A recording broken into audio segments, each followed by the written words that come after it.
Science NCERT के chapter number 2 nutrition in animals को continue करेंगे। ये इस चैप्टर का सेकंड पार्ट है स्टूडेंट्स। इसके फर्स्ट पार्ट में हमने आपको बताया था कि ह्यूमंस में खाना किस तरीके से डाइजेस्ट होता है, किस तरीके से खाना खाया जाता है, किस तरीके से पूरा प्रोसेस जो होता है डाइजेशन का वो हमने डिटेल में आपको समझाया था पार्ट 1 में। अब इस पार्ट में हम देखेंगे डाइजेशन इन ग्रास ईटिंग एनिमल्स, यानी जो ग्रास ईटिंग एनिमल्स है, घास खाने वाले जो जानवर होते हैं, उनमें किस तरीके से डाइजेशन का प्रोसेस चलता है। Have you observe cows, buffaloes and other grass eating animals chewing continuously even when they are not eating। यहां हमसे क्या कहा गया है, क्या आपने कभी ध्यान दिया कि काउस एंड बफेलोज जो होते हैं and other grass eating animals, और जो दूसरे घास खाने वाले एनिमल्स होते हैं, च्यूइंग कॉन्टिन्यूसली, वो लगातार अपने मुंह में कुछ चबाते रहते हैं। Even when they are not eating, even जब वो कुछ खा भी नहीं रहे होते तब भी उनका मुंह चलता रहता है, वो कुछ चबाते रहते हैं। Actually they quickly swallow the grass, होता क्या है कि वो घास को जल्दी से निगल जाते हैं and store it in a part of the stomach, और उनके पेट में एक पार्ट होता है जहां पर जाके वो घास स्टोर हो जाती है, कॉल्ड rumen। उसको क्या कहा गया है? rumen कहा गया है। Here the food gets partially digested, और यहाँ rumen में फूड पार्शली डाइजेस्ट हो जाता है, यानी पूरा डाइजेस्ट नहीं होता, कुछ हद तक डाइजेस्ट हो जाता है, एंड इज कॉल्ड कट। और इस पार्शली डाइजेस्टेड फूड को हम क्या कहते हैं?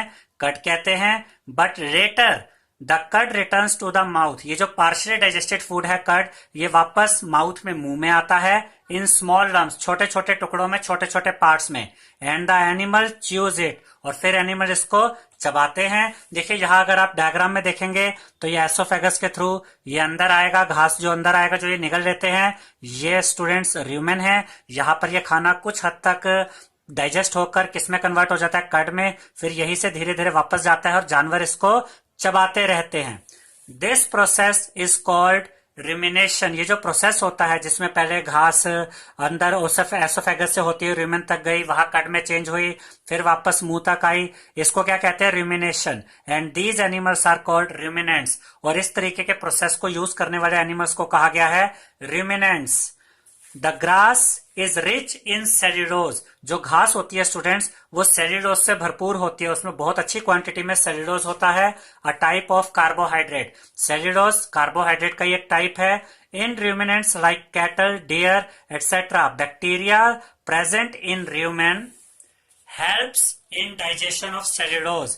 जो ये जानवर होते हैं स्टूडेंट्स, जैसे कि कैटल, डियर, इनमें कुछ स्पेशल टाइप के बैक्टीरिया होते हैं rumen के अंदर, इनके अंदर जो rumen वाला पार्ट है उसके अंदर, जो हेल्प करते हैं इन डाइजेशन ऑफ सेल्यूलोज, जो सेल्यूलोज को डाइजेस्ट करने में हेल्प करते हैं, जो कि घास में पाया जाता है। Many animals including humans can not digest cellulose, बहुत सारे एनिमल्स जिसमें इंसान भी शामिल है, ये सेल्यूलोज को डाइजेस्ट नहीं कर सकते।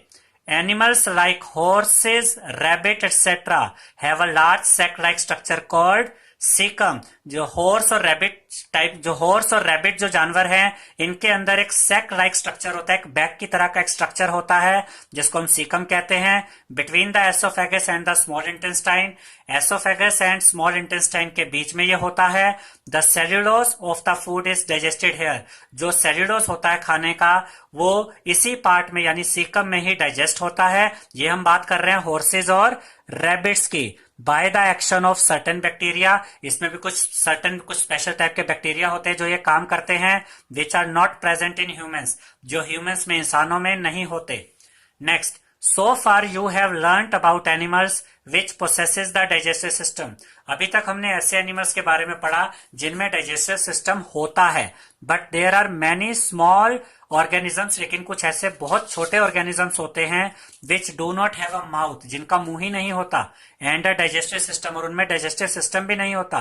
Then how do they acquire and digest food, तो फिर वो कैसे खाना खाते हैं और कैसे डाइजेस्ट करते हैं खाने को। In the section below you will learn another interesting way of food intake. अब हम देखने जा रहे हैं कि इस तरह के ऑर्गेनिज्म कैसे खाना खाते हैं। नेक्स्ट है students feeding and digestion in amoeba.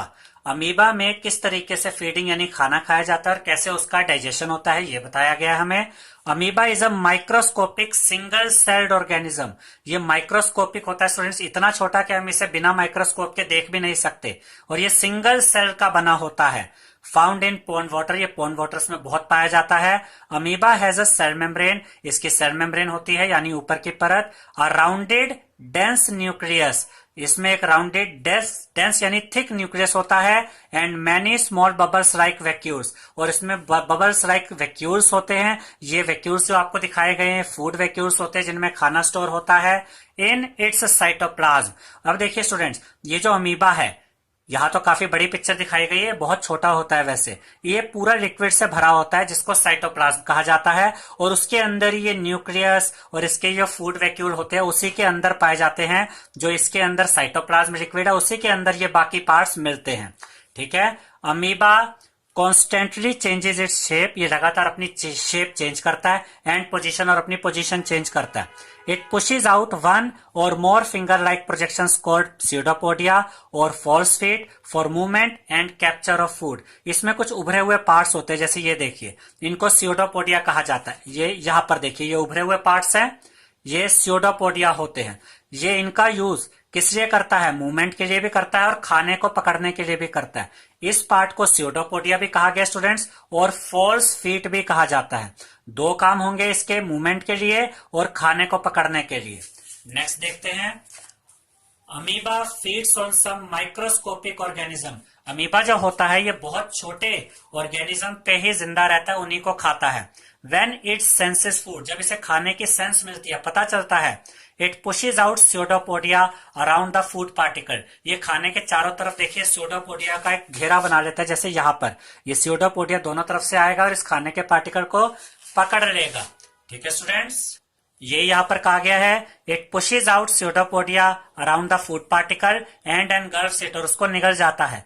The food becomes trapped in a food vacuole, और ये जो खाना है ये फूड वैक्यूल में ट्रैप हो जाता है। ये जो अंदर छोटे छोटे फूड वैक्यूल है, इनमें ये खाना ट्रैप हो जाता है। Digestive juices are secreted into the food vacuole, फिर इन्हीं फूड वैक्यूल्स में डाइजेस्टिव जूस बनते हैं जो कि इस खाने को डाइजेस्ट करने में मदद करते हैं। They act on the food, ये डाइजेस्टिव जूस इन फूड पर काम करते हैं। एंड ब्रेक इट डाउन, उसको तोड़ते हैं into simpler substances, simpler substances में, ताकि अमीबा के द्वारा इसको यूज किया जा सके। Gradually the digested food is absorb, और फिर ये खाना धीरे धीरे एब्जॉर्ब कर लिया जाता है अमीबा की बॉडी के द्वारा।